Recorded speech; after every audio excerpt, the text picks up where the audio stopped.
నమస్కారం friends. Hyderabad real estate పెద్ద కుంభకోణాల ఒక మార్కెట్గా మారింది. అసలు ఇది రియల్ ఎస్టేట్ మోసమా, పెట్టుబడుల మోసమా? ఈ financed linked real estate sales అంటే పేరు రియల్ ఎస్టేట్ కంపెనీది, వాళ్ళు చేసేది ఫైనాన్స్ వ్యాపారం. కానీ మోసం చేసేది real estate company. Real estate అంటే భూమితో సంబంధించిన వ్యవహారం. దీన్ని ఫైనాన్స్తో జోడిస్తే ఒక సెక్యూరిటీ ఉంటుందేమో అని అభిప్రాయం. ఈ రెండింటిని మిక్స్ చేసి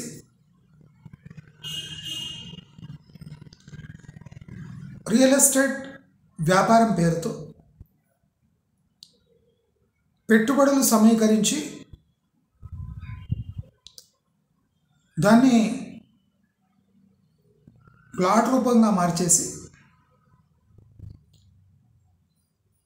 మార్క్ చేయకుండా ఫలాన్ ప్లాట్లు ఈ డబ్బులకు సెక్యూరిటీగా ఉంచుకోండి అని చెప్పి నమ్మించి భారీగా మోసం చేసే సంస్థలు రోజుకోటి పుట్టుకొని వస్తున్నాయి. అన్ఫార్చునేట్లీ మనం ఇలాంటి ఫర్మ్స్ని కనిపెట్టలేము. కనిపెట్టిన ఆ లీగల్ రూట్ చాలా కాంప్లికేటెడ్గా ఉంటుంది. ఫర్ ఎగ్జాంపుల్, ఒక చిట్ ఫండ్ నడిపే వ్యక్తి, ఒక ఫైనాన్స్ నడిపే వ్యక్తి నిధులు సమకూర్చుకుంటున్నాడు పెట్టుబడుల కోసం అంటే అది ఒక రికగ్నైజ్డ్ ఫైనాన్స్ ఫర్మ్ కావాలి. ఇంకా పెట్టుబడులు స్వీకరించడానికి కూడా ఆర్బీఐ నిబంధనలు ఉన్నాయి. ఒక ఫైనాన్స్ ఫర్మ్ పెట్టుబడులు స్వీకరిస్తే, ఇప్పుడు సహారా అటువంటిది, it becomes direct law breaker. But ఒక real estate firm financial fraud చేస్తే అది కోర్టులో ఫ్రాడ్ అని ప్రూవ్ చేయడం చాలా కష్టం. కనుకనే చాలామంది రియల్ ఎస్టేట్ ఫర్మ్స్ నిధులు సమకూర్చుకొని ల్యాండ్ ఆశ ప్లస్ పెట్టుబడిగా చూపి ఈ నిధుల గోల్మాల్ చేస్తూ ఉంటాయి. ప్లస్ లీగల్ డాక్యుమెంటేషన్ ఒక సవాలుగా మారుతుంది. పెట్టుబడి పెట్టేవాడు దీని లీగాలిటీ, దీని ప్రాక్టికాలిటీ, దాని వర్చ్యూస్ తెలియకుండా పెట్టుబడులు పెట్టి తర్వాత లబోదివ్వమంటే లీగలీ ప్రూవ్ చేయడం కష్టం. ఇంకోటి, మన ఛానల్ ద్వారా మీ అందరికీ ఒక ముఖ్యమైన సూచన చేస్తున్నా, అది అయినంత చాలా మందికి మీరు షేర్ చేయండి. రియల్ ఎస్టేట్లో పెట్టుబడులు, ఫైనాన్స్లో పెట్టుబడులు, ఏదైనా ఒక ప్రామిసరీ నోట్ కింద మీరు జారీ చేసిన అనుకోండి. ఫర్ ఎగ్జాంపుల్, నేను ఒక రికగ్నైజ్డ్ ఫర్మ్ కాదు, నేను ఒక individual. If I am lending money to XYZ or a real estate firm or a finance firm, you cannot do it on your own as an individual because you are not governed by RBI's guidelines. ఇప్పుడైతే lending money to somebody is a crime. Lending becomes a service industry. And on lending also you have to pay taxes. You have to show your income. Otherwise it will become a crime. అంటే for example, మీరు ఒక promissory నోట్పై లేదా సంతకం తీసుకొని లేదా వాళ్ళు ఇచ్చిన guarantee పేపర్స్పై సంతకం పెట్టి లేదా ల్యాండ్ డాక్యుమెంట్స్పై సంతకం పెట్టి మీరు మీ డబ్బు ఇచ్చిందంటే you are into a finance business అని అర్థం. You have become a lender without proper documentation or legality. You cannot become a lender in India unless you follow RBI's guidelines and get yourself registered. As an individual, you cannot lend money to someone else and claim it legally. అంటే ఇప్పటి నుంచి మీరు ఎవరికైనా డబ్బులు interest రూపంలో మీరు ఇస్తున్నారు అంటే you are going against the law. దీంట్లోనే నేను మీకు ఒక ఇంట్రెస్టింగ్ పాయింట్ చెప్తాను.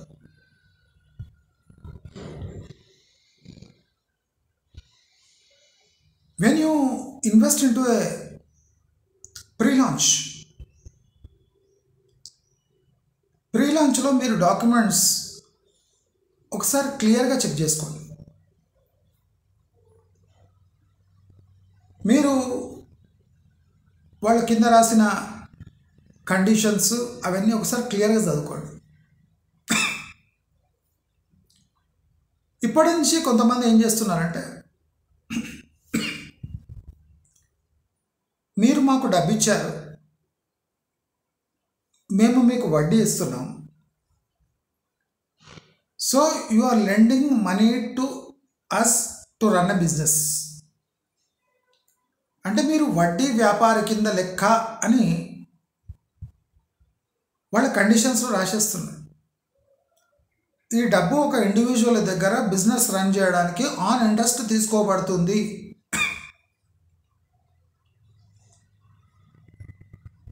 అంటే దాని అర్థం ఏమంటే you are a lender, you are not a registered person but lending money to our company on individual basis అన్నప్పుడు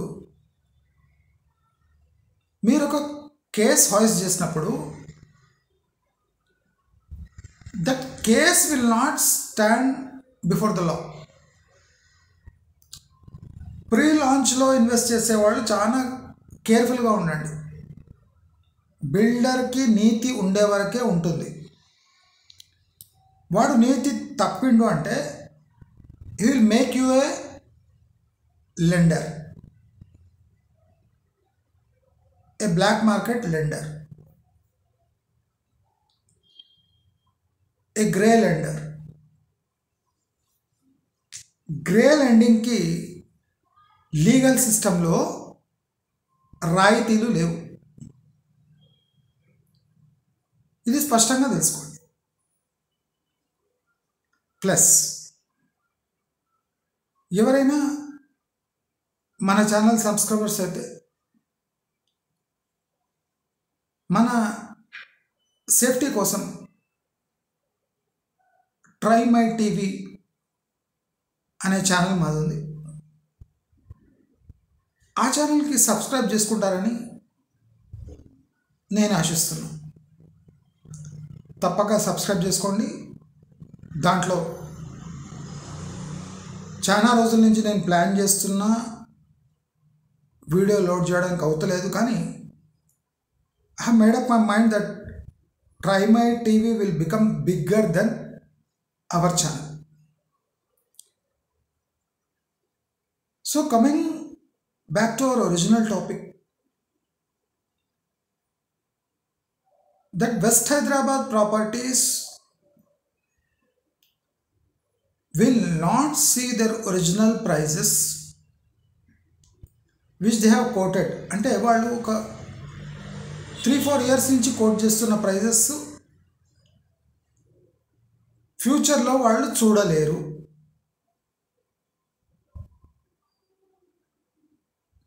నేను అందరికీ క్లారిటీ ఇవ్వదలుచుకున్నాను. ఈ ప్రైజెస్ మనము 2 years బ్యాక్ చూస్తున్నాము కళ్ళతో, బట్ ఇవాళ ఆ ప్రైజెస్ కనిపించవు. నెక్స్ట్ 5 years వరకు కూడా ఆ ప్రైజెస్ కనిపించవు. అందరూ ఇది డిసైడ్ అయిపోయింది, అమ్మేవాళ్ళు కూడా కొనేవాళ్ళు కూడా. అసలు ఇలా ఎందుకు జరుగుతుంది? దీన్ని కరెక్ట్ చేసుకోవచ్చా రియల్ ఎస్టేట్ ఇండస్ట్రీ? ఈ ట్రెండ్ ఎందుకు కంటిన్యూ అవుతుంది? ఇది మీరు గమనించాలి. ఈ ట్రెండ్ క్యాన్సర్ లాంటిది.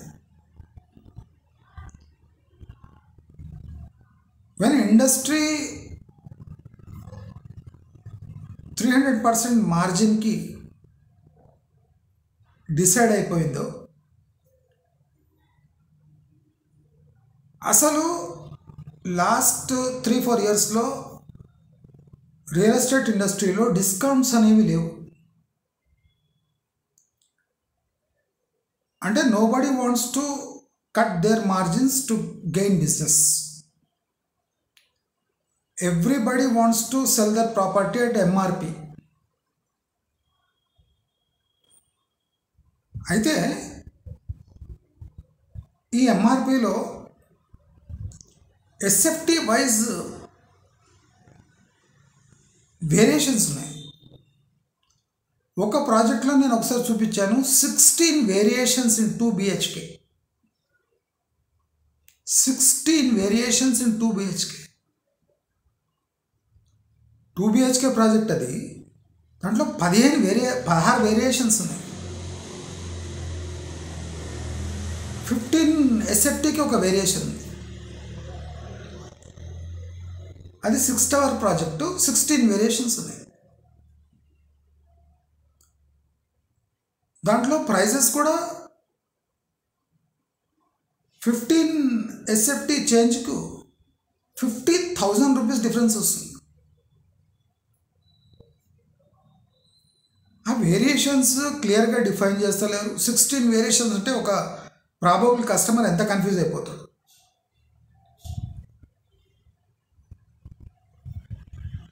అసలు వెస్ట్ హైదరాబాద్లో ఈ స్తబ్దత 5 years వరకు ఎందుకు కంటిన్యూ అవుతుంది? మనం ఇప్పుడు సోషల్ మీడియాలో ఎక్కడైనా చూస్తే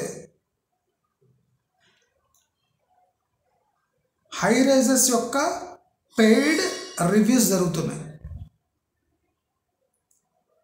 మీరు గమనించాలి, మనము దాదాపు ఒక 4-5 నెలల నుంచి రివ్యూస్ ఆపేశారు. మన రివ్యూ ఆగిన ఒక 3-4 monthsకి ఇప్పుడు అందరూ పెయిడ్ రివ్యూస్ చేపించుకుంటున్నారు. అది పెయిడ్ రివ్యూ కాదు, అది పెయిడ్ ప్రమోషన్ మాత్రమే. అయితే దీంట్లో ఏమైనా సక్సెస్ వాళ్ళకు ఉంటుందా అంటే, ఒక ప్రాజెక్ట్ని ప్రమోటర్ డిఫైన్ చేసినప్పుడు లేదా పెయిడ్ ఛానల్ దాన్ని సార్ట్ ఆఫ్ ప్రమోట్ చేసి దాన్ని రివ్యూ అని పేరు పెట్టినప్పుడు, ఆ అడిగే ప్రశ్న వేసేవాడికి బుద్ధి ఉండాలి, చాకచక్యం ఉండాలి, లేదా క్వశ్చనింగ్ ఎబిలిటీ ఉండాలి, లేదా ఆ సబ్జెక్ట్ తెలిసి ఉండాలి. యాంకర్ ప్రశ్న వేయకుండా ఒక ప్రాజెక్ట్ యొక్క హైలైట్స్ని చెప్తున్నాడు అంటే అది ప్రోడక్ట్ ప్రమోషన్ కింద లెక్క. ఈ ట్రెండ్ పెరిగిపోయింది. డిజిటల్ యాడ్ స్పెండ్స్ పెరిగిపోయాయి. ఈ రియల్ ఎస్టేట్ ఫ్రాడ్స్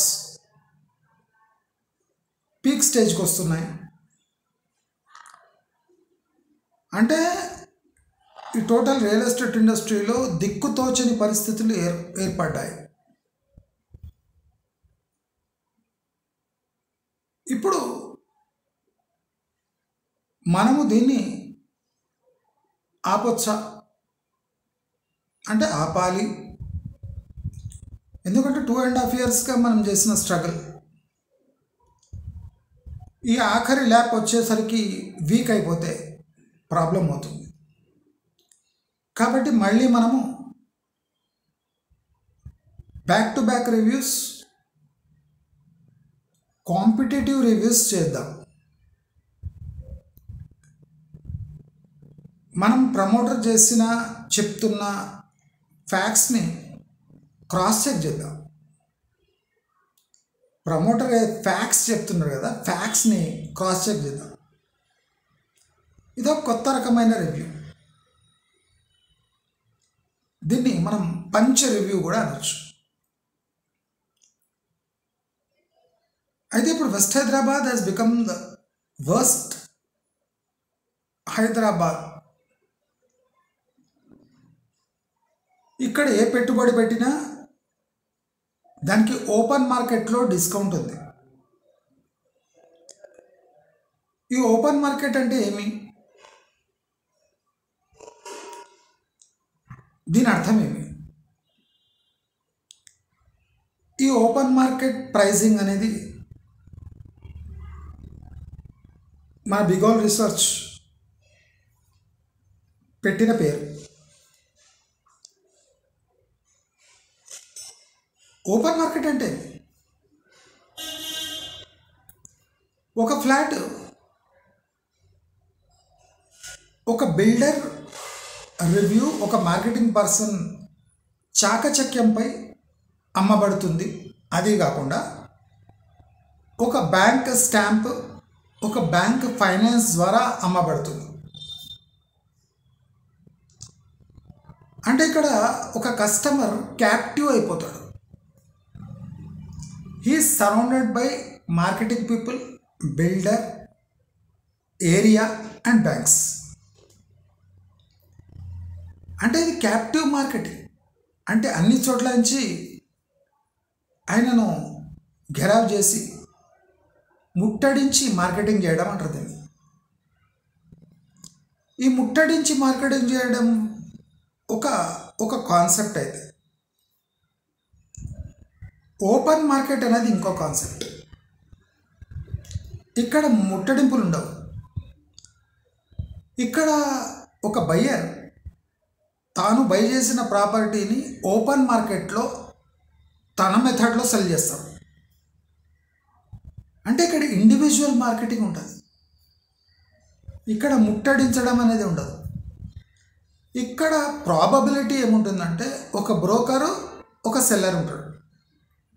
అంటే ఒక సెల్లరు ఒక బ్రోకర్ని పెట్టుకుంటాడు. బాబు, నా ఫ్లాట్ ఉంది, ఇది నీవు అమ్మి పెట్టాలి, నీకు కమిషన్ వస్తుంది. నీకేమన్నా బయ్యర్ ఏమన్నా డౌట్ వ్యక్తం చేస్తే నాతోని కాంటాక్ట్ చేయమని చెప్పు. అంటే ఇక్కడ ప్రాబబిలిటీ ఇద్దరు పీపుల్ది ఉంటుంది. కానీ ఈ ముట్టడింపు మార్కెటింగ్లో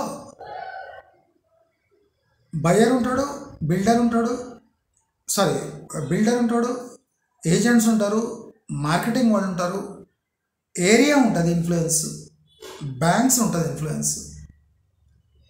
అంటే చాలామంది సర్కిల్ కలిపి ఒక ప్రోడక్ట్ని అమ్ముతారు. ఈ ఫ్లాట్ ఓపెన్ మార్కెట్ పోయినప్పుడు without any influenced marketing person ఆ ఫ్లాట్ ఎంతకు పోతుంది అని మనం అబ్జర్వ్ చేస్తే అది ఫ్లాట్ 30% డిస్కౌంట్ అడుగుతుంది. అంటే 30% is a fraud generated by marketing and the builder. 30% is big amount. 1,30,00,000. కోటికి 30 లక్షలు. కోటికి 30 లక్షలు అంటే 30 లక్షలు ఇంటూ 20 ఏళ్ళ లోన్ అయితే 60 లక్షలు. అంటే froth generated is almost 60%. If you take the EMI pattern, convert it into 20 years EMI, it becomes a 60% froth.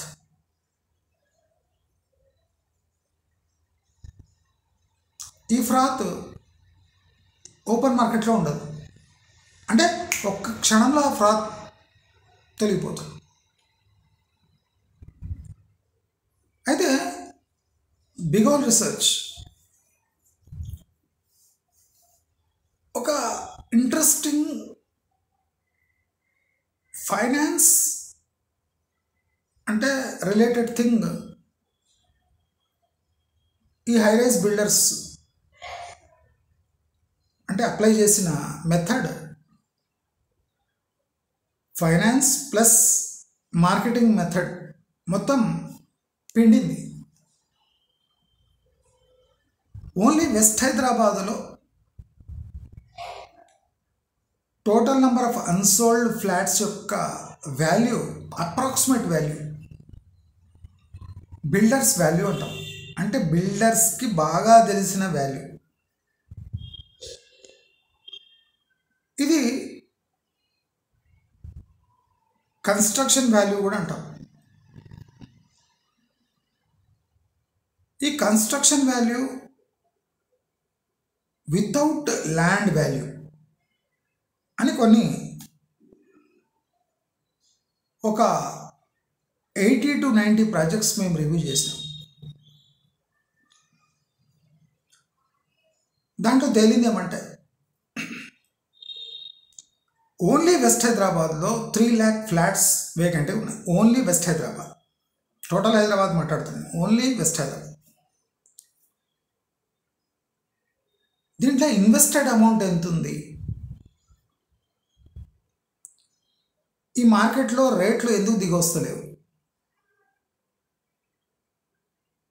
ఇది బ్లాక్ మనీనా లేదా సర్ప్లస్ మనీనా లేదా అంటే వెయిట్ చేయగల మనీనా? అసలు ఏముంది ఈ రియల్ ఎస్టేట్ ఇండస్ట్రీలో? ఏళ్లకు ఏళ్ళు ఆగే కెపాసిటీ ఎందుకు ఉంది? కాస్ట్లో దాగుందా? ల్యాండ్ వాల్యూ పెరుగుతుందా? లేదా బ్లాక్ మనీనా?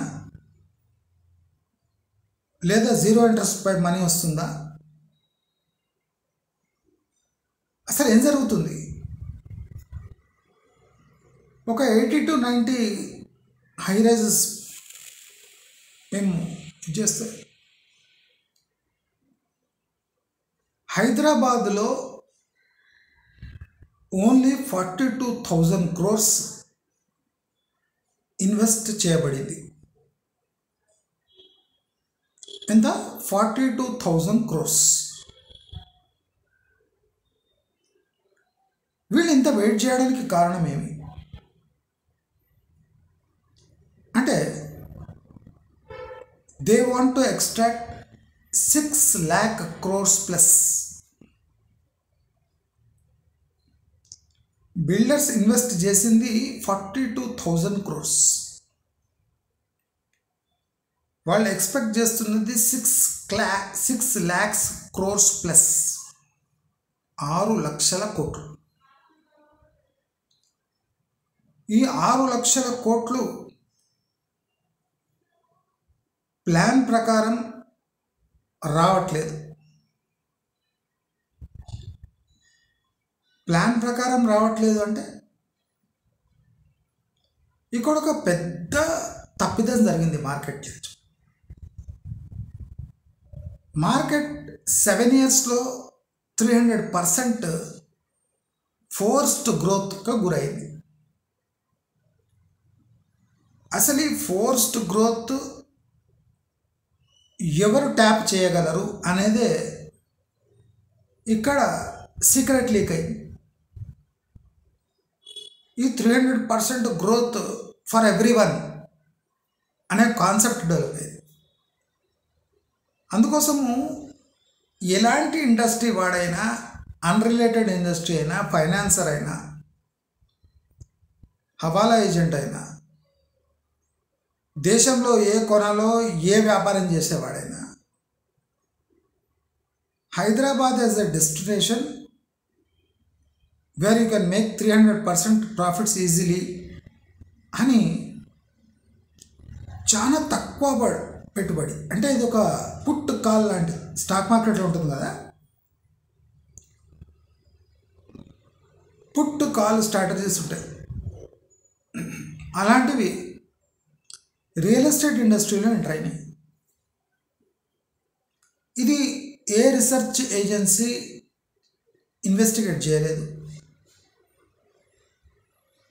మా రీసెర్చ్, బిగోల్ రీసెర్చ్, ఈ రియల్ ఎస్టేట్ ఇండస్ట్రీలో ఒక డెరివేటివ్ మార్కెట్స్ లాగా పుట్ కాల్, మోస్ట్లీ ఇక్కడ కాల్స్ తీసుకోబడ్డాయి, మ్యాక్సిమం కాల్స్ ఉన్నాయి. ఇక్కడ షార్ట్ సెల్లింగ్ లేదు. అంటే హైదరాబాద్ రియల్ ఎస్టేట్ మార్కెట్ ఒక డెరివేటివ్స్ మార్కెట్గా,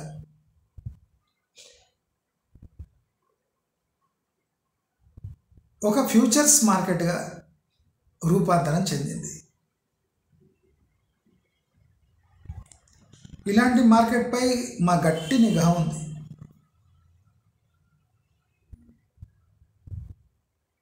ఇప్పుడు డిజిటల్ మార్కెటింగ్లో, యూట్యూబ్ ఛానల్స్లో ప్రసారమయ్యే ఈ ప్రమోషన్స్పై మా గట్టి నిఘా ఉంది.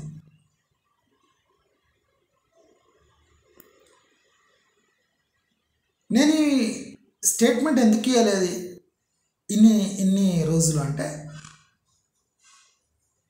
అసలు ఈ మార్కెట్ ఎట్లా ఆపరేట్ అయ్యింది అని ఫస్ట్ మాకు అండర్స్టాండ్ అయితే అప్పుడు మీకు చెప్పచ్చు. కనుక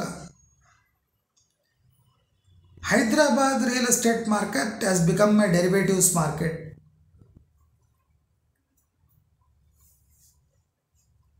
wear properties were traded past 5 to 6 years as if they are buying a put or a call, or they are trading in a futures market.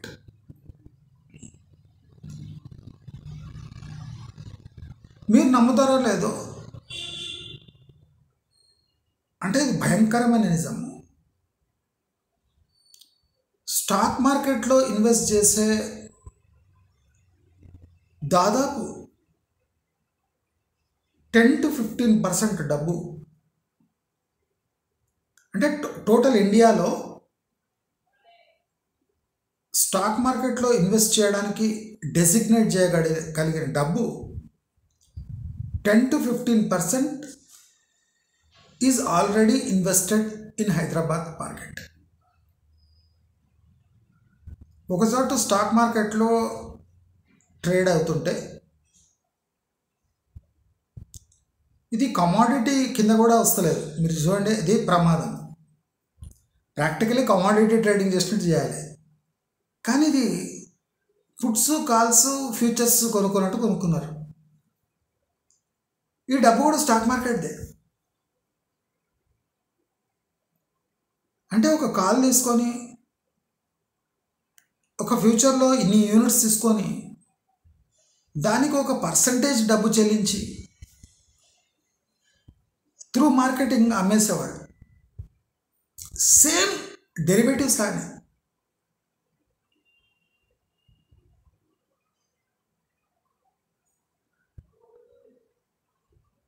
Futures, real estate futures trade చేసింది. దీంట్లో మంచి point ఏమంటే, అందరూ calls కొన్నారు, అందరూ running రేట్లో ఫ్యూచర్స్లో invest చేశారు. ఈ ఆట ఒక 3-4 years బాగానే సాగింది. బయట political geopolitical and social factors change అయ్యేది ఎవరు పట్టించుకోలేదు. స్టాక్ మార్కెట్ ఎలా సడన్గా స్పందిస్తుందో, సడన్గా లేస్తుందో, కూర్చుంటుందో అది రియల్ ఎస్టేట్లో జరగదు అని చాలామందికి తమ 70% మనీ ఇన్వెస్ట్ చేసినాక తెలిసింది.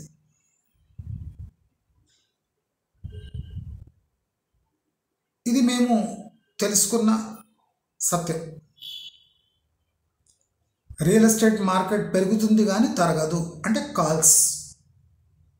This is a call market. తెలుగులో రియల్ ఎస్టేట్ పెరుగుతుంది కానీ తరగదు అనేది కాల్ మార్కెట్. చాలామందికి అది ఏమో అనుకున్నారు. Everybody was trading in a futures market. Real ఎస్టేట్లో రిస్క్ ఎక్కువ ఉంది అని ఒక స్టేట్మెంట్ ఇచ్చి రియల్ ఎస్టేట్లో everybody was involved in stock market.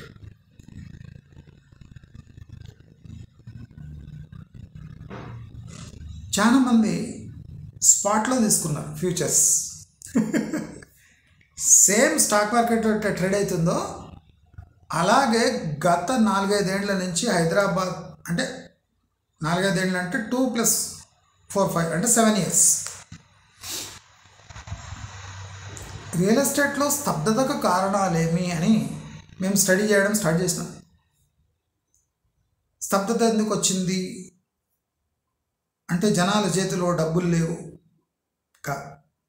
ఆ జనాలు లేనే లేరు. డబ్బులుండి రియల్ ఎస్టేట్లో ఇన్వెస్ట్ చేసే జనాలు లేరే లేరు మార్కెట్లో. టోటల్ రియల్ ఎస్టేట్లో ప్రాక్టికల్గా ఇన్వెస్ట్ చేసేటోళ్ళు not more than 3%. 97% are traders. ఇది మేము తేల్చిన సత్యం. రియల్ ఎస్టేట్లో రిస్క్, స్టాక్ మార్కెట్లో రిస్క్ ఉంది అని అనుకుంటూ everybody was trading real estate like stock market.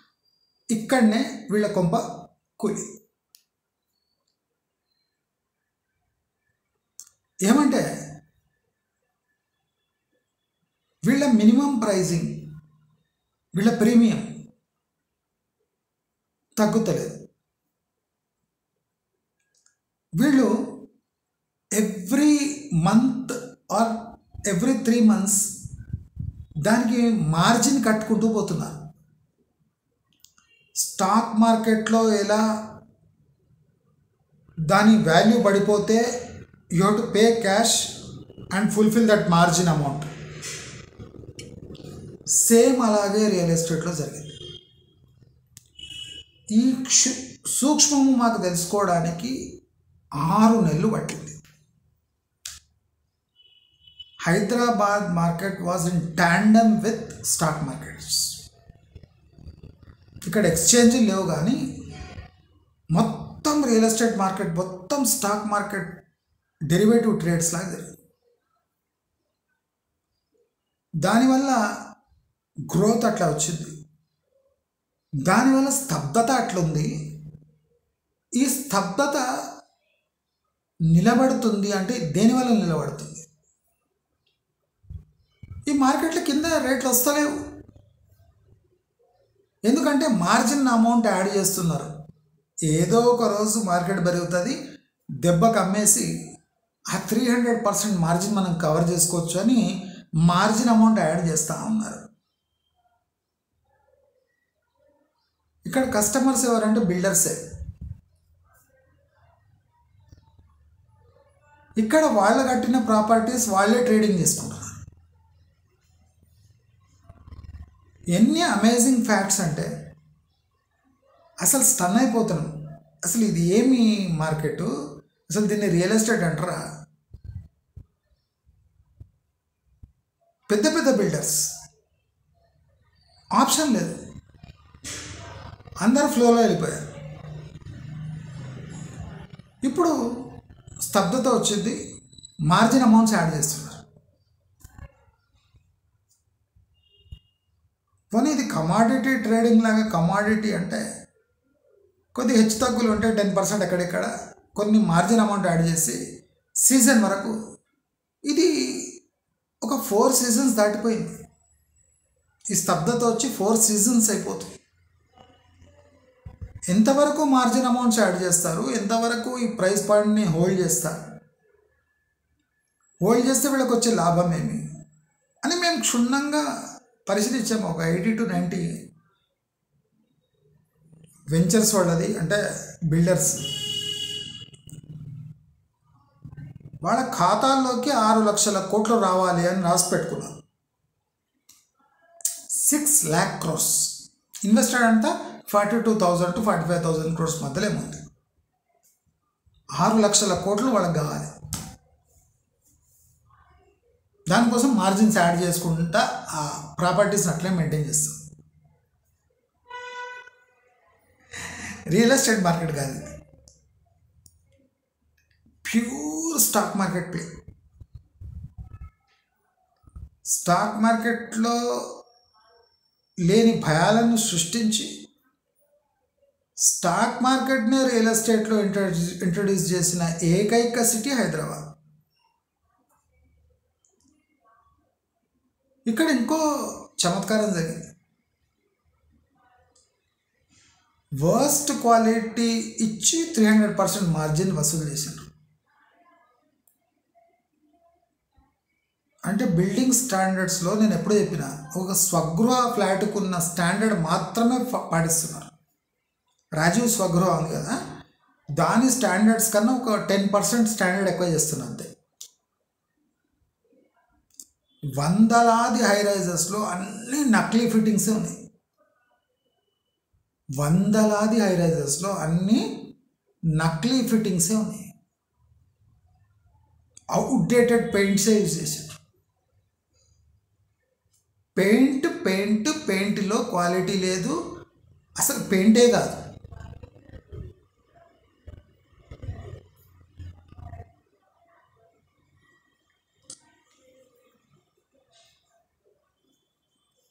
Substandard building material ఒక పెద్ద ఇండస్ట్రీగా మారిపోయింది. ఎవరి వల్ల అంటే ఈ బిల్డర్స్ వల్లనే. ఆల్మోస్ట్ నకిలీ లాంటి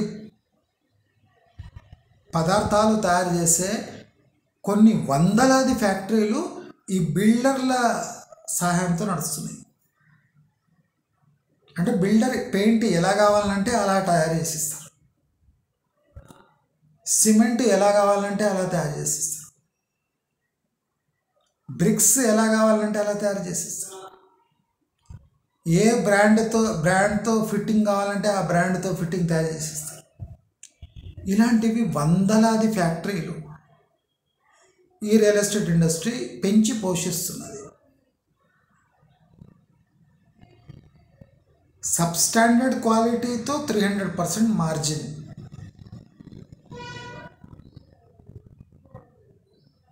ఒక 3 crore ఫ్లాట్కి 70 lakh ఫ్లాట్కి ఒక 10 to 20% డిఫరెన్స్ ఉంటుంది.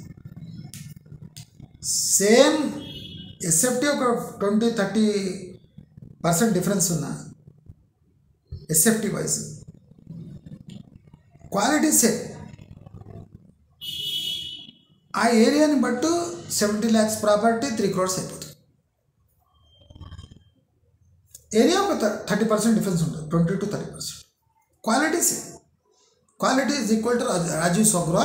మీకు ఫినిషింగ్తో ఎట్లా అనిపిస్తుంది అంటే ఇది రాజీవ్ స్వగృహ కాదు, ఒక ప్రీమియం ప్రాపర్టీ అనిపిస్తుంది. మ్యాక్సిమం ప్రాపర్టీస్లో కాస్ట్ సేవ్ చేసుకోవడానికి ఈ కొత్త వాల్ షేరింగ్ టెక్నాలజీ కాకుండా గ్లాసెస్ బిగిస్తున్నాం. బాగా ఎండ తగిలే హైదరాబాదులో గ్లాస్ బిల్డింగ్స్ అంటే దానికన్నా వర్స్ట్ ఇదేం లేదు. కాస్ట్ సేవ్ చేసుకోవడానికి సబ్స్టాండర్డ్ గ్లాస్ యూజ్ చేసి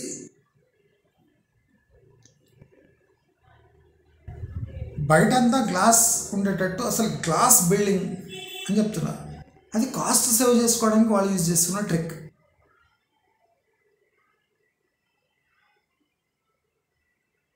గోడలే కొన్ని, ఆ గోడల్లో గోడ ఖర్చు అవాయిడ్ చేసుకోవడానికి ఒక గ్లాసు, అది సబ్స్టాండర్డ్ గ్లాస్. వీళ్ళు ఎట్లా చెప్తే అట్లా గ్లాస్ తయారైంది.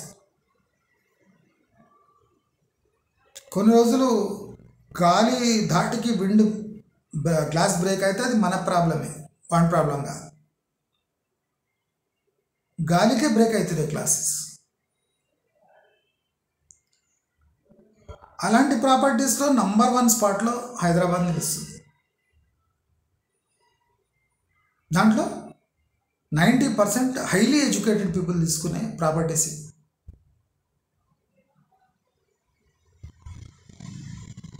40,000 odd crores బిల్డర్స్ ఇన్వెస్ట్ చేసి 6 లక్షల కోట్ల ప్రాఫిట్స్ ఎక్స్పెక్ట్ చేస్తున్నారంటే ఇది ఎంత భయంకరంగా ప్రైజ్ అయిన మార్కెట్, ఓవర్ ప్రైజ్డ్ మార్కెటో మీరు గుర్తించవచ్చు. కాబట్టి చాలామంది ఈ మార్కెట్ రేట్లో అంటున్నారు కదా, దీని మీనింగ్ వీళ్ళకే తెలియదు. అసలు ఓపెన్ మార్కెట్ అంటే ఏంది, ఈ క్యాప్టివ్ మార్కెటింగ్ ఏమి, దీంట్లో బ్యాంక్స్ పాత్ర ఎంత ఉంది, అసలు మనీ ఎందుకు ఇంతసేపు వెయిట్ చేయగలుగుతుంది, ఇవన్నీ ప్రశ్న వేసి మర్చిపోతుంటారు. కానీ మన బిగోల్ రీసెర్చ్ ప్రశ్న వేసి దాని ఆన్సర్ రాబట్టి దాన్ని విశ్లేషించి మేము ముందర ప్రస్తుతం చేస్తాం. రాబోయే రోజుల్లో మళ్ళీ మేము review, postmortem review, fact finding reviews, punch reviews ఇవన్నీ స్టార్ట్ చేయబోతున్నాం. మళ్ళీ ప్రజలు మభ్యపెట్టడం, వాళ్లకు అంటే చేతగాని విద్య అని మళ్ళీ మన ఛానల్ ప్రూవ్ చేయబోతుంది. దానికోసం మీ అందరి సహకారం తప్పకుండా కావాలి. ఇలాంటి డేంజరస్ స్టంట్స్ మేము చేస్తాం కాబట్టి మీరందరూ ట్రైమై టీవీ అనే మా ఛానల్ని సబ్స్క్రైబ్ చేసుకుంటారని ఆశిస్తూ నమస్కారం.